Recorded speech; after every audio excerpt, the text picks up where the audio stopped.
Hello, everyone. In this week's episode of the A-List Admission, we're covering Eddington. We're also covering I Know What You Did Last Summer. And we're also covering Smurfs. But don't forget, we always talk about our movie news. And in the second half, we talk about movies and COVID.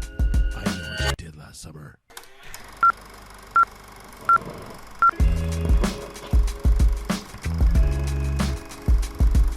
Hello, everyone. Hey, everybody. And welcome back to another episode of the A-List Admission. Yes, after a unexpected break from the show. Well, we still filmed the regular times. And it will eventually come out. The releasing of it was delayed. And that'll be definitely our social story for the week. Yes. But yes, welcome to this will be the 29th episode of the A-List Admission. Why are you still counting? I count because when I upload these, I have to number them. Yeah. So, 29th episode. But for anybody who's new here, because slowly we're growing, I'm Ricardo. That's Cheyenne. I'm so sorry. I'm tired. Okay. And for those who don't know what this is, it's just a very casual movie podcast where we review all the major movies that come out the week, and then we release this on Tuesday so that way you can go decide which is better for a cheap night, because movies are expensive and babysitters are also hard to get and all that kind of good stuff. Yeah. Cool. So we'll go into our social section, or like our personal section. It's a big one, yeah. Yeah, and the big one is last week there was no podcast. So just to we kind of did like a very brief video on our socials, yeah, which is on Instagram, TikTok, YouTube at the A-List Pod. Yes, or A-List. The A-List Admission. Yes, A-List Admission. Sorry, I know there's two that is just the A-List Pod, but whatever, it doesn't matter. And A-List Admission. But yeah, so just to recap, last week was our review for Superman. And on Sunday the prior, I was editing the podcast about 40 minutes in. And my hard drive literally just kind of, as I'm editing, I moved the screen and my hard drive kind of just went on its side. And then gone. Everything on it was unreadable now. Yeah, because I was at work and like he texted me and I check on my breaks and it's like I don't really know what to do. Like this is happening. And I know when you get stressed, everything kind of like breaks down. Like you're like, I don't know what to do. This is awful. And like, yeah, it's just because I didn't know what to do. The podcast released in 2 days, and I couldn't read the hard drive at all. And anyway, long story short, I've taken it into a place in where we live to see if they can fix it or get it to read. And I'm gonna either get another hard drive, or if that hard drive is salvageable, I'll just use that one again. But needless to say, the episode for our Superman review will come out eventually, and it's going to be still labeled as episode blank, but I just wanted to... So is this still episode 29 then? Yeah. That one is 28? Yeah. Okay. Yeah. But I still wanted everyone to know, like, yeah, the episode is coming, but we'll even just talk about our review for it right now if you want. Just so that sure. way it's fair, that way, and we won't go into detail as much as that one, so that way you still have to watch that episode. We thought it was fantastic. It was a good episode. No, the movie. Oh, that too. We did. The episode was good because we covered a lot of Superman versus Man of Steel kind of thing. Mm-hmm. But the movie itself, I think we gave it a 9 out of 10. Yeah, I think the only two things that we critiqued on it was the James Gunn. A little too much James Gunn. Yeah, so it's just the comedic stuff about it. Yeah. Like, for example, I had kind of wished it was had more moments of seriousness. Not that I'm expecting like a dark tone like the Man of Steel, but more like moments of reflection or introspective, right? Just so that way it grounds him a little bit more and makes him a little bit more human instead of just kind of quirk after quirk after quirk. And then the second thing for me was the amount of side characters. I kind of wish it was a little bit more. Yeah, more Superman. Just Superman. Based. Again, movie was fantastic. It was a 9 out of 10 for both of us. Yeah. Definitely recommend it. Definitely one of the top 2 movies of July so far. But yeah, the very quick summary of our the Superman TLDR. Review. But yeah, stay tuned. That episode will come out. I will number them properly. Everything will be we just apologize that yeah. It'll be delayed. I don't know for how long. I don't know how long it's going to take to get it fixed or recovered. That will be TL. No, not TLDR. To be determined. Yeah, it was going to be TBH. TBH? Whatever it is. What is it? TBD. Oh my what gosh, is TBH? Right. I don't know. Yeah, so for the personal life, other than the hard drive, one other thing, because I know we were pretty upset. Ricky more so because he put so much time and effort into the editing, and for it to like literally conk out like 10-20 minutes away from finishing an episode. I know it sucks. But yesterday, so for you guys that would be I was about to say July 17th, we found out that our good old pal Mark Hamill was back at it again and added a different video, like one of our TikToks this time, to his favorites on his TikTok, which is his verified TikTok account as well. Yeah, and it was the best and worst of June, and of course our best was The Life of Chuck, and we always do tag all the production company, directors, cast, whatever, and I guess he saw it, and it wasn't out, like it was out a little bit ago, so the fact he found it now, and in the week that we were kind of like slumped because of the issue with the hard drive, it was a nice little boost to know, like, hey, we still got Mark Hamill. But yeah, guys, so that'll be I think that's both of our personal news for the week anyway. I think so. But to go into our movie news, to start, Pirates of the Caribbean 6 is coming out, and Orlando Bloom is going to come back officially as Will Turner, obviously. Mm-hmm. But yeah, I'm super excited for it. I've actually always wondered why he hasn't come back as the character after the third one. I don't know. Maybe they'll find... I don't know the setting, or I don't know anything about this movie. I do know that there is an almost confirmed rumor that Johnny Depp is making a cameo. Yeah. But he's the essence of the movie, so like... I don't know if he will be. I think it'll be like a passage. I have no idea what they're going to do with this one. Every time the cast comes back, it's always a pass the torch on, right? Yeah. So I think that's what's going to happen. Is there's going to be another pirate, because this might be also the one that Margot Robbie was supposed to be in. Because at one point Margot Robbie was supposed to do a Pirates of the Caribbean movie. I don't know if this is it or not, but this might be that movie. Fair. And so yeah, cool. All right. So for the second movie news, Christopher Nolan's Odyssey sells out of theaters a year before it's released. So last week they had announced on IMAX's, I know Instagram page, they might have released it elsewhere, but on IMAX's Instagram, they released that in all IMAX theaters that is doing the 70 millimeter IMAX film screenings, that Odyssey will get showtimes and you can buy them a year in advance. And then yesterday for us, which is July 17th, they came out. And then in minutes, they were all gone. So I know Cheyenne looked while she was at work, different showtimes for the I kept checking on different breaks too, but like the first break, they were all sold. But yeah, AMC in New York sold out in 5 minutes. That doesn't surprise me. But it's a weird commitment a year out. Like even for us, like we love movies and stuff like that.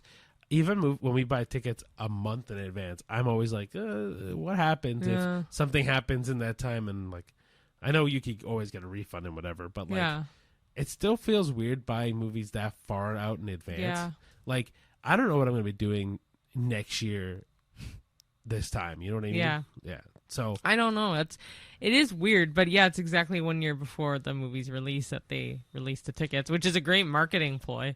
It worked. I mean, they're going to now confirm that much revenue for that movie completely, and it's the fastest selling advanced screening ever. So yeah. The other thing is I'm worried about, and I'm pretty sure I saw this online, but I don't not this might be rumored, that people are going to start reselling those tickets immediately, and it's going to skyrocket that price. People are just going to try to sell it off again. Oh, so maybe, but that's scalping then. So.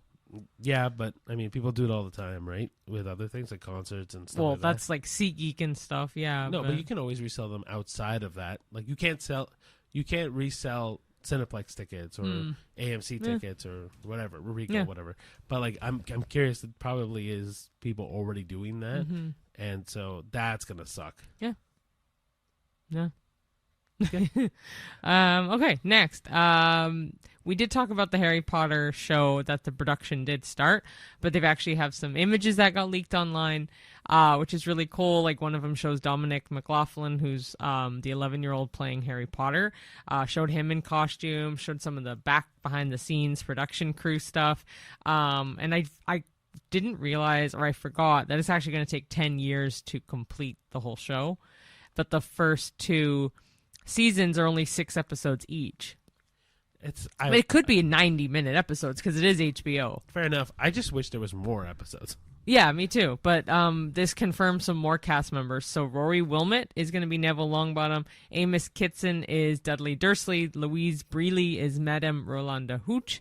And Anton Lesser is Garrick Ollivander. I don't know any of those names, but I'm sure they're great actors. And I am still very much excited to see all these actors up and coming. And the other thing is Voldemort has been cast but will not be released by name yet. Although 2 top contenders, I'm sure you've heard this, I'm not actually. are Cillian Murphy and Matt Smith. Okay, so Cillian, I have heard. I will say Cillian. Matt Smith, I have not heard. Matt Smith would be amazing. There's sometimes he gives off that alien look because he he was an alien for a while. Ha ha. Doctor Who fans. But also, just so to also say, I know Cheyenne said that there have been images released of Dominic and, did you say Nick Frost at all or no? No. Okay, so Nick Frost's image has also been shown. As Hagrid. But there's also been images released online of the entire, well, not the entire, but like images of set when they went to London Zoo for the first season. Yeah, I saw that. So you can already see Dudley, and you can already see Harry and his aunt and uncle. Yeah, I wish I remember their names right now, Vernon and Petunia. But yeah, you can already see them, and so mind you, I don't know how far you want to go into looking into spoiler images. Like, I mean, you're gonna ruin the whole show for you. You have 2 years to wait. I don't want to watch. Or 2 years, yeah. Is the I thought it was season not coming out next year? I thought it was 2027. You did say that. Yeah. Anyway, yeah. So like, I don't know if you want to go looking into spoiler images, but yeah, to each his own. Yeah. Cool. And last piece of movie news: on Wednesday, July 16th, they released a first trailer for Disney Pixar's Hoppers, which is going to be an upcoming animal-themed film. Just to give you a gist of what it's about Mabel, who's a young woman voiced by Piper Curda. Apparently she's in Matlock in May-December, but Matlock, I'm assuming it's the TV show. But anyway, Mabel gains access to groundbreaking technology developed by scientists at the fictional Beaverton University, enabling humans to experience life through the mind of an animal. So Mabel enters the mind of a robotic beaver, and she goes on her first journey into the wild with a new understanding of the animal world. So, it's gonna be really cute. I think Jon Hamm is in it. Bobby Moynihan and Piper Curda seem to be the main 3. The trailer looks really cute. But yeah, if you want to check out that trailer, it does come out. I think I know it comes out next year, but it is sometime next year. But the first trailer was released, so check that out. I will say, for anybody that wants to watch Pixar movies, please, and this is going to be a preach for me, Elio got so low box office records, but apparently it now beat out Onward. So Onward apparently always had the lowest. Oh. And Elio just beat out Onwards to be second lowest. Both of those movies are phenomenal. I was talking about Onward with a coworker, and they were like, "Oh my gosh, yeah, I forgot about that movie. Like, I loved that movie." I'm like, "Yeah, it's a great movie." But the problem is no one went to go see it. It's a sleeper hit, and people just don't. But for me, it's the big thing is like it. People complain a lot that Disney, I don't want to do any more Disney remakes, or I don't want to see a 5th sequel of a Toy Story movie. Yeah, well, I know. Do something original.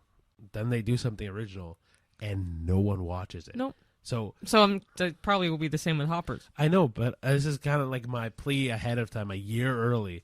Guys, go watch it, because if you want original stories, they're giving it to you, and you're not watching it. So, like, I don't know what you want from Disney at this point. I don't know what you want from Pixar. I don't know if people are just bored of Pixar and Disney as a whole. But if you want original stories from original storytellers, not that I don't really like the term storytellers so much in film, but whatever. My point is like, please go watch these. Yeah. Like, they're, if you want them to do original storytelling, like everyone is saying, eventually they're just going to get phased out because no one's going to spend the money to go see them. Like, all of you went to go see Lilo and Stitch instead of going to go see Elio, and now you're going to get Lilo and Stitch 2. Yeah. Anyway, that's, sorry, my little rant. That's okay. That sums up the movie news anyway, so. Yeah. So now we'll go into our movie reviews. Yeah, and we saw 3 this week, way more than the last couple weeks that have been just like one-ofs. So the first one we watched was Eddington. You want to go ahead? Sure. Cool. All right. So Eddington, obviously 2025, directed and written by Ari Aster, who, horror movies is his game, man. We talk about Midsommar all the time. We've talked about Hereditary. I think he's done. Mm-hmm. Great movie director, filmmaker. He's done a lot of really interesting shit. Yeah, most of his stuff I don't like, so. You liked Hereditary, and you liked Midsommar. Hereditary was decent. I liked Midsommar, but that's, yeah. Yeah. Anyway, he's just has a weird brain, is kind of the concept. It's a rated R movie, so no kiddos. Strong violence, language, some disturbing and graphic content. Runs about 2 hours and 28 minutes, 2 hours 29 minutes. And it is a neo-Western satirical black comedy set during the early COVID-19 pandemic. Your main cast is Joaquin Phoenix as Sheriff Joe Cross, Pedro Pascal as Mayor Ted Garcia, Emma Stone as Louise Cross, which is Joe's wife, Austin Butler as Vernon Jefferson Peake, Luke Grimes as Guy, Deirdre O'Connell as Dawn, Michael Ward as Michael. I didn't even know he played Michael. Michael played Michael. Mm-hmm. Clifton Collins Jr. as Lodge, William Below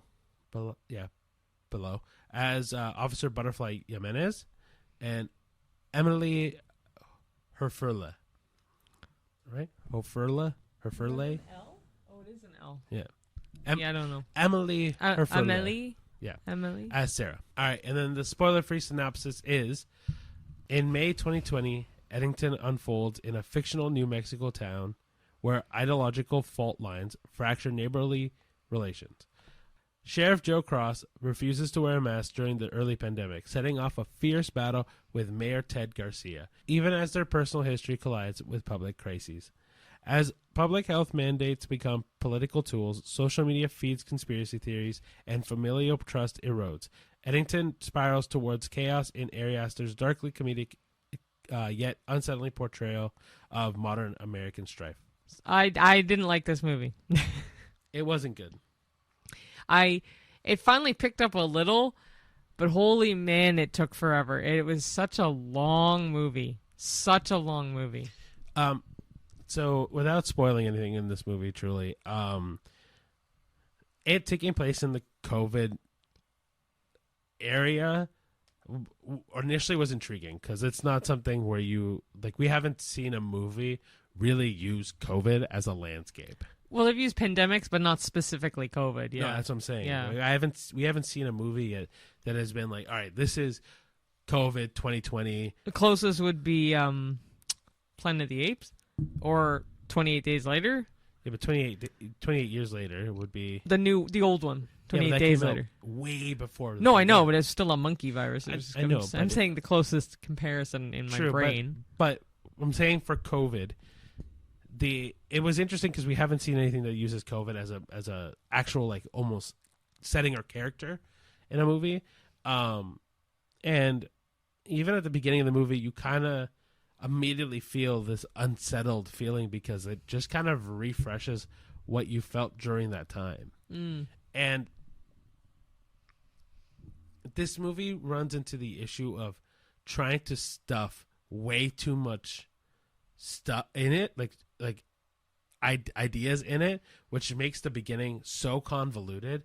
And then when you get to the part that's actually very interesting, I'm already like checked out because like I don't want to. I'm always like, oh, whatever. This movie's just shoving too much stuff in my face that it's having a hard time to follow along personally. Yeah. I have really nothing else to add to that. I didn't think it was a great movie at all. I wanted to like it. I was very, very excited for like a modern Western pandemic movie. and it fell flat, really flat for me. But see, to me, it didn't even feel like a modern Western. No, that's what I'm saying, though. The essence of the trailer was giving, and a lot of people were saying modern Western, and it wasn't. Yeah. To me, like, when we talk about modern Westerns, I was thinking of something like, what's the movie with Jeff Bridges and Chris Pine? Hell or High Water. Thank you. That beautiful movie. But that, to me, is a modern Western. It is. It's a beautiful modern Western. It is. I'm just saying, when after seeing this, obviously it's not. But I'm trying to give people something to, like, when you go see this movie, if you're going to go see Eddington, don't expect... No, I mean, I'm not going to say don't. I'm kidding. But like, if you're expecting modern in the sense of, like, Hell or High Water, you're going to be disappointed because it's nothing like that kind of modern Western. No, it's not even really a Western. It's just it takes place in New Mexico. Yeah. And, like, sure, there's, like, standoffs, but it's not standoffs as in a Western standoff. Yeah. It's, like, a verbal standoff between people and, like, positional standoffs, right? Like, it's... Yep. It's... The thing that bothers me the most about it is truly, it does feel like it's shoving so much into it that I'm already checked out when things do twist into something that's really enjoyable. Now, I was talking to one of my friends about it, or one of my coworkers about it at work. Yeah. Still a friend, but yeah. And I was kind of explaining the movie a little bit, and he goes, the issue that I'm already going to have with that movie if I go to see it is that people have dealt with COVID so much and the rhetoric of COVID so much that they don't want to. I wouldn't want to relive it. Yeah, is what he said, and I kind of see that. Like, yeah, but this movie gave me no vibes of COVID. Oh, it gave me all of it. Like, to me, like, no, like I don't I don't relate to anything in this other than the mask mandates. But that's the essence. Yeah, of the movie. but it wasn't giving the COVID to me. It wasn't. All right, so me and Cheyenne I don't agree with that. Like, for me, Right. I'm not saying it's a bad thing. It's just, like, I don't agree with that. Yeah. Like, for me, one of the big things, like, kind of said in the summary that isn't really a spoiler, it happens at the beginning. People not wearing their masks and being frustrated with that. People being very combative with even their neighbors and, like, being very, like, aggressive to people because of social issues and, like all of that kind of culminated, and yeah, that all took place in COVID, right? Like, me and Cheyenne both worked in not retail, food service during the pandemic, and my gosh, this felt like I was back there. Like, it felt like having to deal with people coming in without a mask, dealing with people wanting to use the bathroom when it was a lockdown, dealing with people who just didn't want to agree with how things had to be for the sake of the greater good, right? This might go into a little political thing, but, like, personally, it was just one of those things where I'm like, I just got frustrated all the time during the pandemic for people not following mandates in order to help people stay healthy. And this gave me all that again. I didn't, like, I felt angry at the main character or other characters when they didn't listen to things that needed to happen in the movie. Like, you know what I mean? Like, so I understand my friend's viewpoint of, oh, I'm not going to like that movie because I don't want to be reminded of the battles that people had to deal with, right? Yeah. But if we want to give our rating for the movie. Oh, a 3. In the theater, we said a 3, but like, I was more debating, do I give it lower? But a 3 is good. I think a 3 fits. Yeah, there was bits that weren't bad, but it just wasn't great. It really fell flat. The biggest thing too is, like, introducing concepts in the movie to give the ending a meaning, and I like the ending in some respect, but in other respect, I'm like, it's so throwaway to me, right? And I think that's a big part of this movie. It's just, it feels like they toss things in so they can throw it away later. Yeah. Yeah. The acting was good. The acting was actually really good. I liked a lot of the acting in it. Yeah. And everyone's performances were very believable, but yeah, it is not a great movie. No. It gets better, I will say, the movies we see in order, but they all, to me, were flops. So, without further ado, second flop is I Know What You Did Last Summer, which is the 2025 remake of the same name. The director is Jennifer Caton Robinson. It's rated R for bloody horror violence, recurring language, brief drug use, and some sexual content. It is an hour and 51 minutes, and it is a horror, mystery, thriller, legacy slasher sequel. As for the main cast, there are 2 recurring characters from the 97 movie, but in order on here, it is Madeline Klein as Danica Richards, Chase Sui Wonders as Ava Brooks, Jonah Hauer-King as Milo Griffin, Tyreek Withers as Teddy Spencer, Sarah Pidgeon as Stevie Ward. As I said, 2 recurrings are Jennifer Love Hewitt as Julie James and Freddie Prinze Jr. as Ray Bronson. Billy Campbell is Grant Spencer. Gabriette Bechtel is Tyler Trevino, who's a podcaster. Austin Nichols is Pastor Judah. And Joshua Orpin as Wyatt, who is Danica's fiance.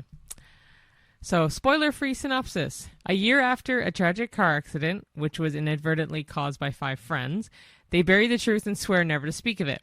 But when anonymous messages surface warning, "I know what you did last summer," the group finds themselves stalked by a hook-wielding killer. Desperate for answers, they seek help from 2 survivors of the legendary 1997 Southport Massacre, Julie James and Ray Bronson, as the horror strikes again. Cool. This one was about the same as the 1997 movie. Almost exactly the same. Not my favorite. It had some funny bits, but definitely not great again. I'll be honest with you guys. The I Know What You Did Last Summer series. I don't like the series. I think it's not one of the great. worst horror series. One of the worst horror series? Yes. You haven't seen a lot of series, though, I think. I don't know. I'm not a big fan of the Terrifier series. It's not the worst, though. People could compare that and would not say Terrifier's worse. I'm on the fence about which is better out of the two. That's fine. I'm talking about real horror fans, though. Doesn't matter. I'm starting to grow into horror movies, and I still think that I Know What You Did Last Summer is better than Terrifier, because I feel like Terrifier just is gore for gore's sake, and I don't care. Same as Saw. But no, because Saw is interesting because how are they going to get out? It's that intrigue of, are they going to get out? Are they going to make it out on time? I wasn't talking about us specifically, though. I was just saying in general, if you ask people Terrifier, I Know What You Did Last Summer, they would say Terrifier. I know, but it's a higher rating. I'm giving my personal opinion on it. Yeah. As is the podcast's name, right? Or the point. The name. Point is that again, this movie wasn't good. I'm not trying to justify that it was good at all. I think that there are elements that are interesting. I think some of the kills were kind of interesting. But apart from that, that's all you got. Like apart from the twists in it. I mean, it was a decent twist. Definitely, we didn't expect that. I don't agree with it.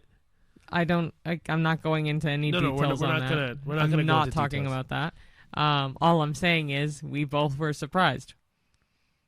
You were surprised. I was surprised. I was very unpleasantly surprised. I was like, that's all. No, I'm not going to spoil it. We made it clear that we're not spoiling the movies. My opinion on the end is that it's really annoying, but like as a whole, the movie is just meh. Yeah, all the movies for me this week were meh, but this one was a little bit less meh than Eddington. And the next one will be a little bit less meh than the other 2. Yeah, for me, this gets a 4. I'm going to give it a 3.5. I think this was more enjoyable than Eddington. That's why I gave it a 0.5 more. Yeah, but I think that, for my opinion, this is a 4. I don't think it's good I'm not going to say it's even meh. Like, it's bad. Yeah. But it's tolerable bad. Yeah. Yeah, which fair. is like Eddington is to me like, we're on the fence of whether it's what a Western? No, what was the word I literally just used? It's barely passable. Oh, like it's you didn't use that word a minute ago. No, it wasn't. I have thought of a synonym because I couldn't think of the word I just said. Oh, yeah, it's in the middle there. Like is this gonna be passable? Is it not really passable? Like for me, like I Know What You Did Last Summer feels more like, yeah, I can tolerate it. Mm-hmm. Tolerable was the word I used.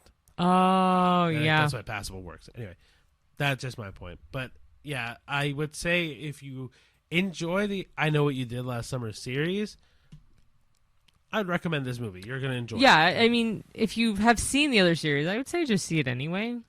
like for an updated version of it, but like that's why I saw it. I only saw it because of this podcast. If I honestly probably wouldn't have seen it. I would want to, but at the same time, it's a remake of one I didn't really like. So I agree. yeah. Yeah. All right, and then the last movie was Smurfs. So this is the remake of a show, essentially. Yeah. So the original TV show. Then there's live action movies that came out. Oh, I want to say like early 2010s in that range. And then this is the remake for that. It's directed by Chris Miller, who did Shrek the Third, Puss in Boots. The rating was PG for action, some language, and rude humor. Definitely more of a kids movie though. Runtime was 92 minutes.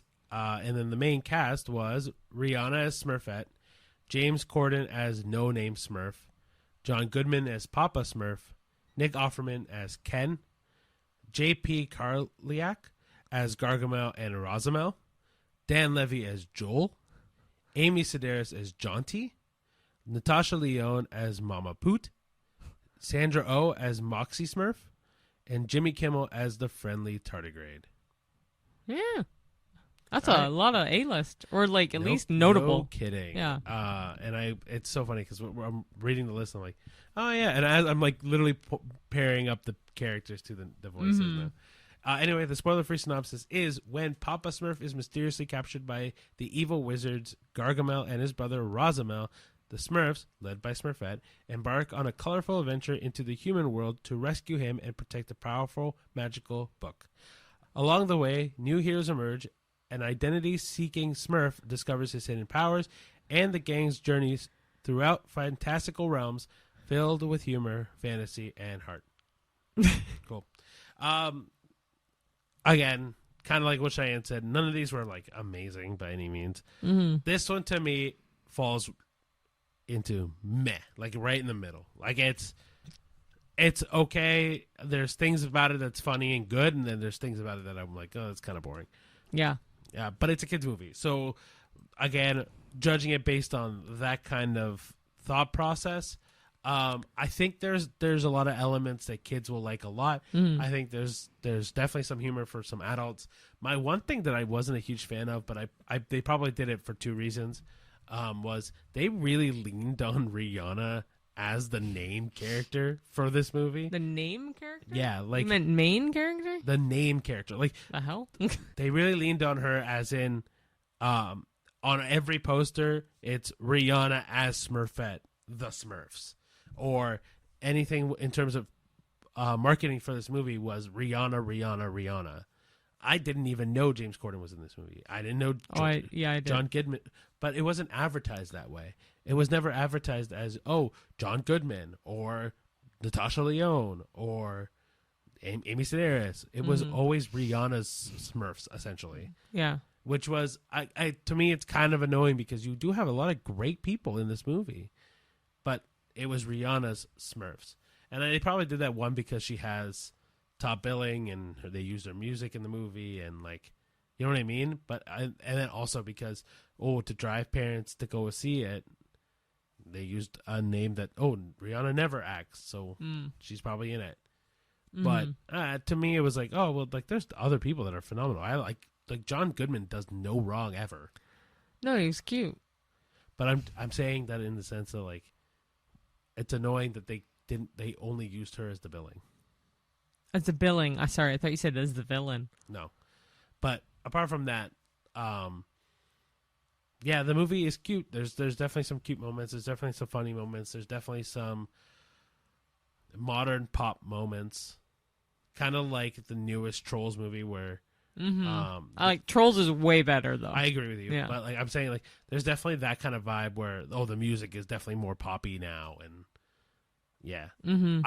I don't know if I prefer this movie or the original. No, sorry, not the original. The live action versions of the Smurfs movie, which I don't know if I saw. I don't remember. I remember the only actor in it that I can remember is Neil Patrick Harris as the human. Yeah, I may have seen it then. I think I liked that one more. I think that one was more entertaining to my time, but I haven't seen it in a long time, so I'm not gonna like fully say it was better.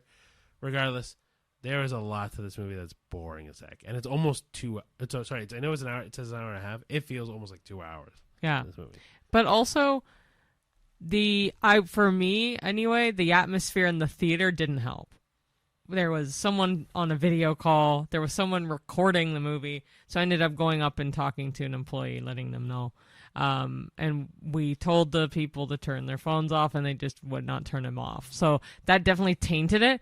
But the movie, I would actually still give a better rating than what I went into it with based on that experience. Because I was going to give it a 4. If I did it with the experience in the theater, I'd give it like a 2. But the movie, I'd give a 4. Yeah, I don't judge the movie based on the experience. Exactly. Those people suck. Well, we'll go into that in a second too. But I'm on the fence between a 5 and a 4.5.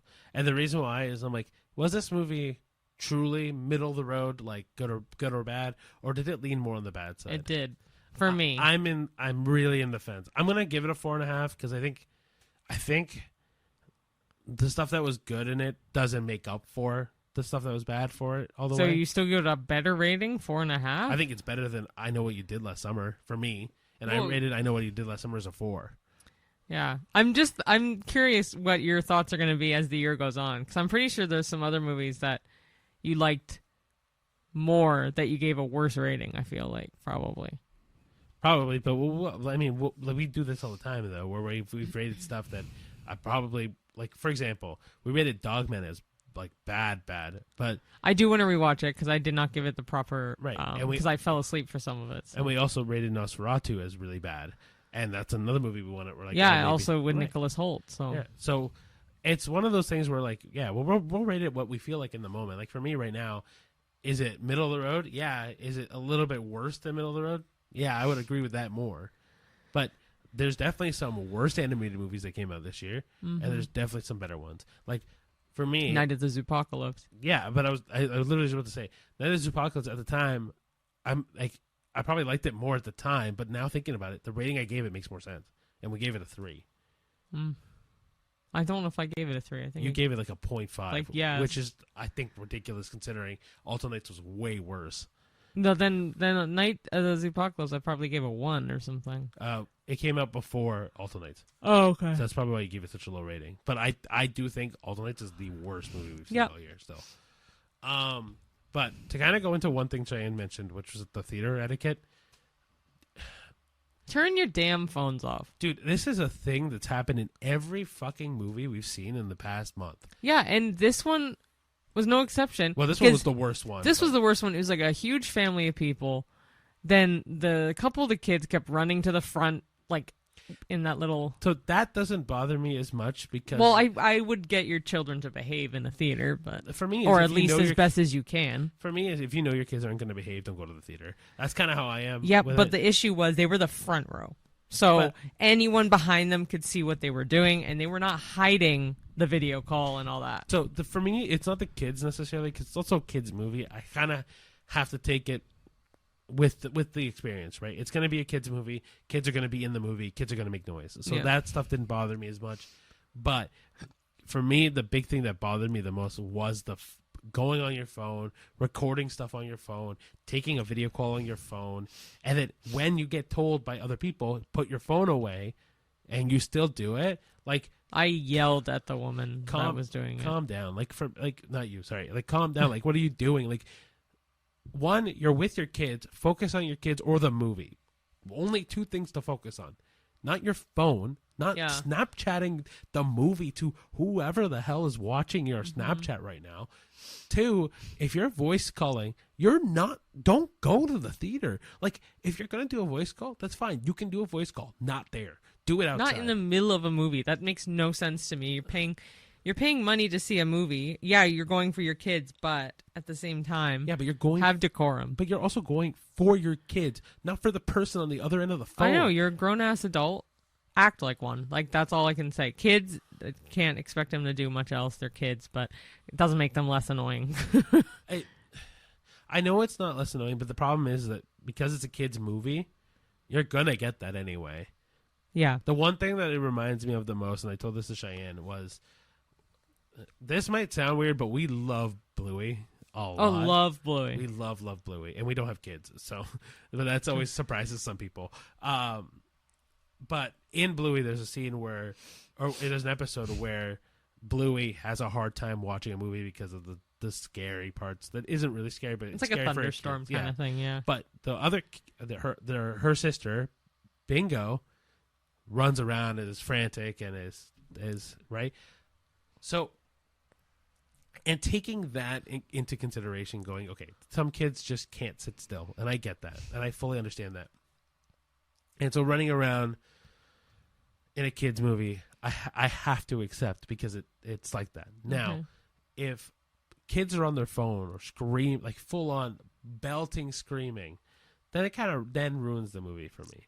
Now, also, yeah, like recording the movie, dude, what are you doing? And I had told the woman shut her phone off. There was 2 different women, but this one particular woman I said shut your phone off. I don't know, a minute later, she takes out her phone again and starts recording on her Snapchat, like filming scenes of the movie. And thankfully, that was when the employee walked in and like filled out their like cleaning sheet. And as she's walking back, I'm like, I got to talk to this woman. So and she said, she's like, okay, I'll tell her to turn it off. And she didn't turn it back on after. But like PSA to everyone, like they don't put. I know we're talking solely Cineplex because we go into Cineplex more because that's what's around us more, but Cineplex puts on a whole ad thing that talks about Sally Soundtrack, Tommy Texter, Sammy Scroller. I don't know what all the names are, but like, dude, boy, there's a reason that's on there. It's because most of the people that go on their phones are ruining the experience for everyone else. Yeah. Whether you're taking photos and your flash goes off, or whether you're recording a video or talking to people on the phone or scrolling through Instagram or TikTok while the movie is playing, do you not think that your screen shows up for people? Yeah. And even if you have it dimmed all the way down, it still comes up. Like I can still see it. Yeah. Like when we went to go see Eddington yesterday. Same thing. There was a guy that sat in front of us, and he went on his phone midway through the movie. And I leaned over to him, and I'm like, "Hey, buddy, your phone's distracting," and he turned it off. He turned it on again, like 2 minutes later, and then he put it back. To check the time, and so I didn't bug him. Well, then. to check the time, sure, but my point is like, if you guys can't not go on your phone during the theater, don't go. Please don't. No, but then there's a deeper issue that you need to get resolved. But no, like I understand. No, if you can't like not be near your phone for 2 hours because of a movie, you have deeper issues you got to get fixed. I agree, but like also like just don't go. Please just save your money and save our sanity, and just don't ever go ever. I'm not condoning piracy or like thieving the movie or whatever, but man, there's enough VODs online after like a week of that movie being out that is decent quality that you can just watch it at home. VOD, sorry? Yeah, VODs. Like what the hell's that? Video on demand. Yeah, but who says that? A lot of people. I've never heard of a VOD. A lot of people say okay. that. Anyway, like just say bootleg, no? You can say bootleg. Or pirated movie? Sure, but VODs are also a very common thing in streaming and stuff like that. Okay. Anyway, the point is that you can get a bootlegged version, a camcorder version at home after a week. Not that I condone it. I hate that people do that because it ruins the whole film industry. But if you really can't sit still but you want to watch a new movie, dude, just pirate it online. Bring a fidget toy. That too. Like I know even Cheyenne, I like not to throw Cheyenne under the bus. No, I bring fidget toys every once in a while if I know I'm already stressed. I should have done it today because kids movies, I hate going when there's so many kids, but that's the aim. That's the point. But I should have brought one knowing that there'd be so many annoying kids there. Yeah.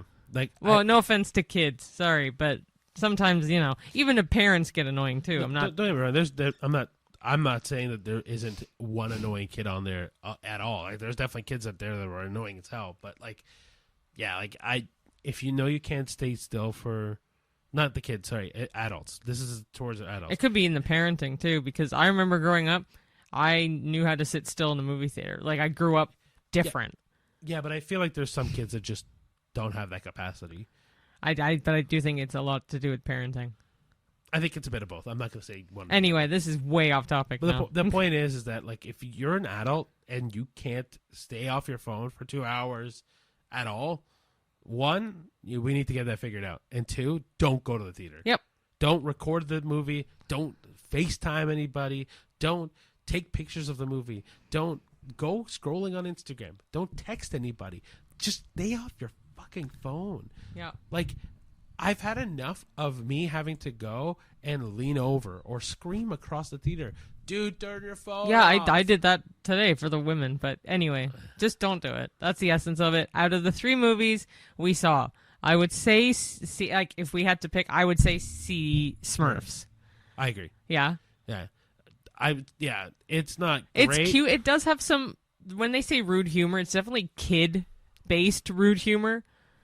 You know, like kids' movies. Oh, there's also a really cute short at the beginning that is SpongeBob SquarePants themed, which is really cute. But if you wanted quality movies so far that are in the theater, go see Jurassic World Rebirth. Go see Superman. Yeah. But for the current 3 movies for this week. Yeah, Smurfs is the best option. Yeah. Anyway, we're going into a second half. Did you want to? Sorry, this isn't gonna get cut, but did you want to go into the questions first, or did you want to go into the did we know first? Questions. Okay, we'll go into the questions because they're not as fun as the did we know. Fair. All right. So, Eddington takes place in the world of COVID-19 in 2020, and so we figured, hey, let's dive into that kind of concept. Cool. All right. So, do you want to read the first question? Sure. Number 1. So there are 5 questions here. Number 1, how does Eddington show COVID as more than just a background thing?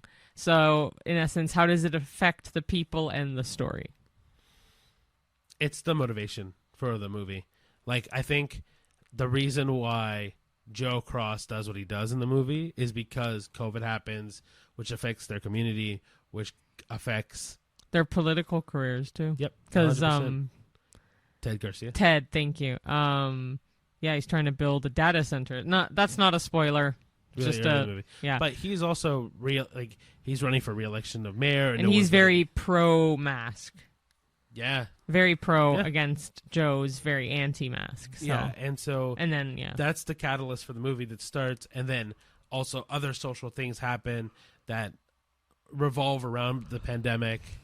That also causes more shit to happen. Yeah. So I think, like, I kind of jokingly said it earlier, but, like, I would argue that COVID is a character of the movie.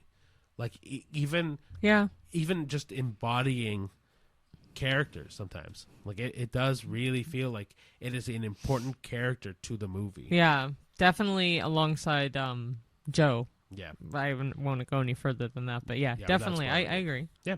Cool. So the second question is, did the movie make you feel what it was like to be stuck at home or scared during the pandemic? We've already answered this. Not at all. Absolutely for me. Because I wasn't stuck at home in the middle of New Mexico, and I wasn't, like, they didn't even really act scared. Even the people who were wearing the mask, they didn't act scared. Ted Garcia definitely didn't act scared.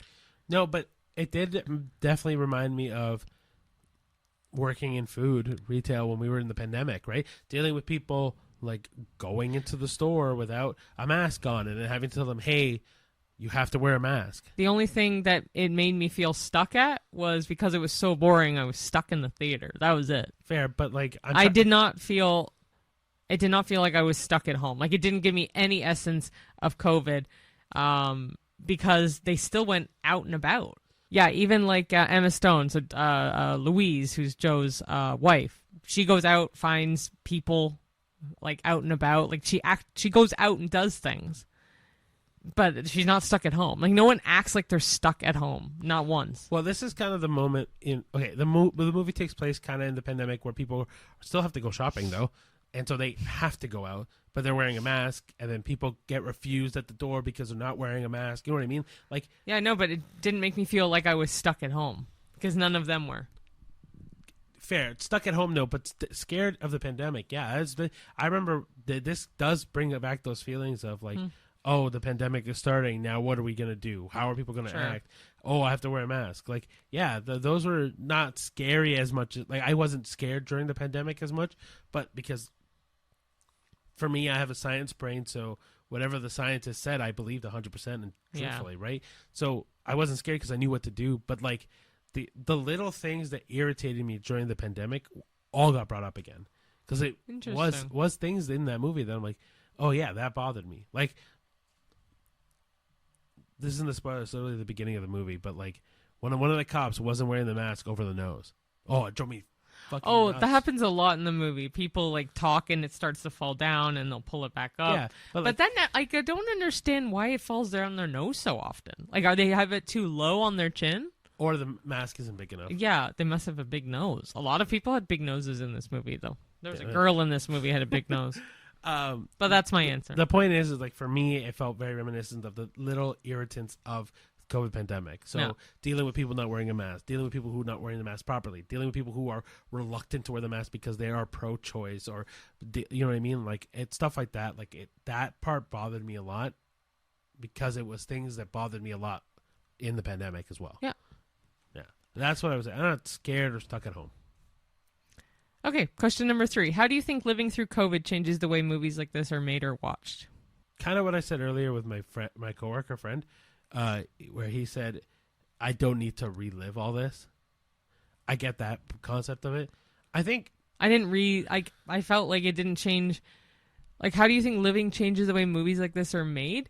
I mean, there's how it changes it. I mean, there's definitely going to be certain things because of COVID now that people do differently. Whether it's not so not so much social distancing, but like little things here and there. Mask signs are still out and about here and there, especially in doctors' offices. or like even like the plexiglass and stuff like that I've seen in different places. It's still, yeah, like my doctor's office still has the plexiglass, still has the sign that masks are optional but preferred, like that kind of thing.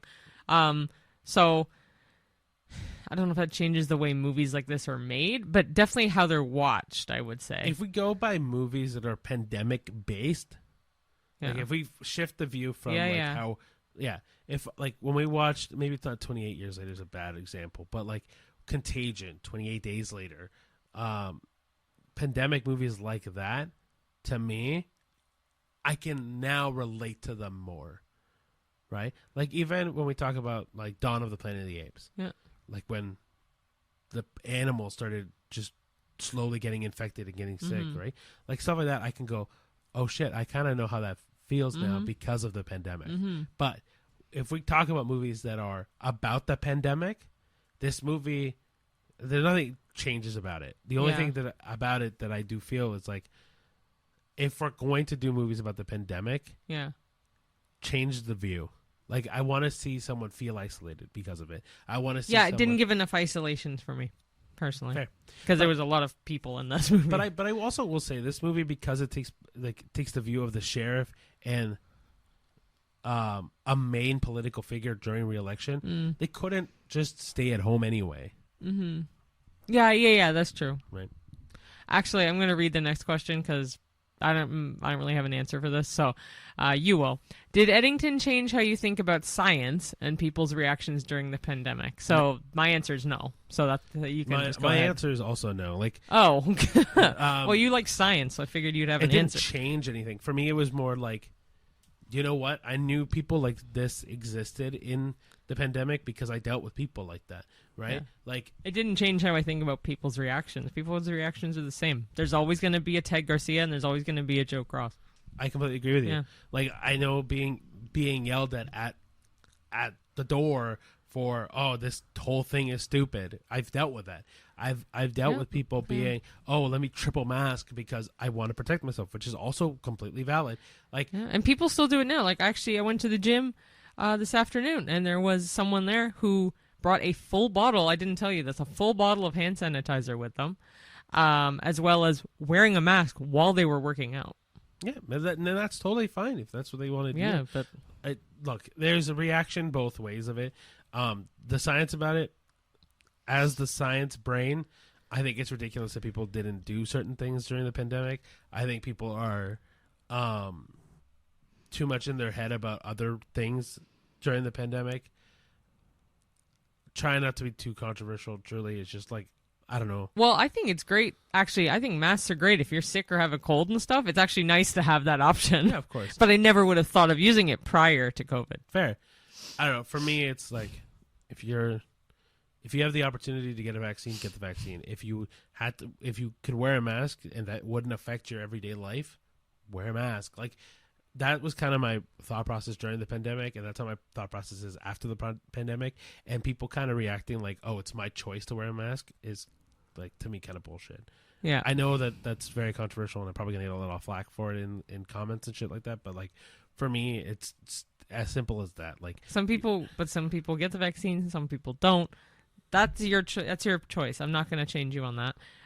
This is just our movie opinion on COVID. yeah, but no, it didn't change my reaction to people No. or the science, because to me, I knew what science was before, and I knew, because we were in food service, people's reactions to the COVID and all of its stuff around it. So, number 5, do you think movies like Eddington help us look back and learn from tough times, or do they just bring up old worries, which we talked about as well? They don't bring up old worries for me. At least I'm talking about this movie specifically, not in the slightest, because again, I did not live in New Mexico during COVID. It just didn't give me the same vibe at all. I think the problem is that you focus so much of New Mexico. Of the location, yeah, because I didn't live in a city that looked anything like that, so I didn't correlate one and the same. But you can take pieces of it that's similar. Not for me. Did it help us look back and learn from tough times? No. I didn't learn from tough times because of Eddington. Like, it didn't. But it look back. Yeah. And then take from what you... It helped me look back? No. Okay. Like, no. For me, it definitely puts a spotlight on life during the pandemic.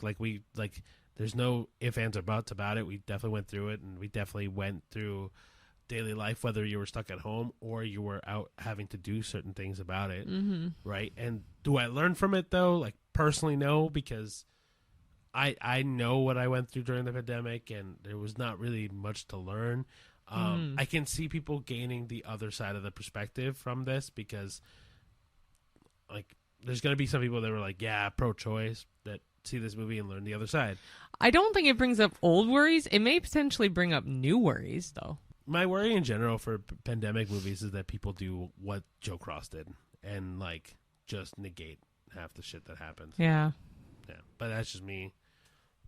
Yeah. Follow the rules, people. Follow the things that are going to help keep you alive and keep others alive. Yeah, that's the essence of it. Again, we're not here to argue about COVID or politics or whatever. We're just comparing Eddington and pandemic-esque movies and COVID together. Are they like one and the same, or like, is it a forefront or a background in a movie? Yeah. But yeah, that kind of sums up the discussion questions of Eddington and COVID. Yeah, and so we'll go into the Did We Know? And then Cheyenne grabbed a bunch of questions, or Did we know? Questions and then the fact after. So yeah. But she added a new theme to this week's. Yeah. So last week it was just Did We Know? I think it was just random facts, right? Yeah. Yeah. Which would have been in our Superman episode. So yeah, stay tuned for that in the future. Yeah. The second iteration of Did We Know? So this will be the second iteration. It is the almost casting edition. So these are just some well-known movies and people who got offered the role or auditioned for the role of a particular character in a movie, but it went to someone else instead, and a little fact about that cast choice as well. Cool. So I can go first, so that way it kind of gets the ball rolling. This will be for Jurassic Park. I believe I have 1 to 2 facts per movie. So the first one is Jurassic Park from 1993. I have 2. Did we know that Harrison Ford was offered the role of Dr. Alan Grant, but turned it down? No, not at all. So Steven Spielberg offered it to him first, but Harrison Ford said it wasn't right for him. And it says here, imagine Indiana Jones with raptors. Which is kind of like what Chris Pratt's character kind of is. It is, literally that. Literally. But no, I did not know that. Me neither. And I'm kind of happy he didn't do it. Yeah. I feel like it takes away from Sam Neill's Yeah, he was great. moment. Yeah. Definitely better that Sam Neill did it. And did we know that Christina Ricci auditioned for Lex, but the role went to Ariana Richards instead? And Lex is the little girl, right? The granddaughter, yes. Yeah. Cool. No, I did not know that. Yeah, so Christina Ricci was very well known for the Addams Family movies back then, but Steven Spielberg wanted someone less familiar to win with her. And I think she did a fantastic job. Perfect. All right, do you mind if I do the next one? Cool. So, kind of in the realm of I Know What You Did Last Summer, Cheyenne also found ones for the old one.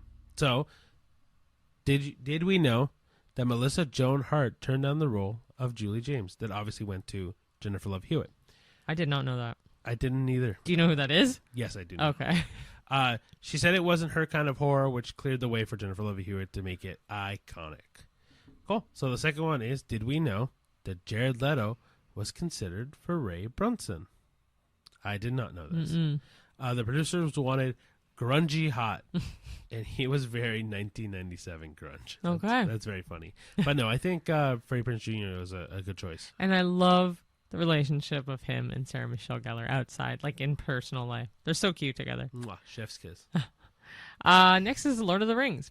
Did we know that Nicolas Cage was offered the role of Aragorn?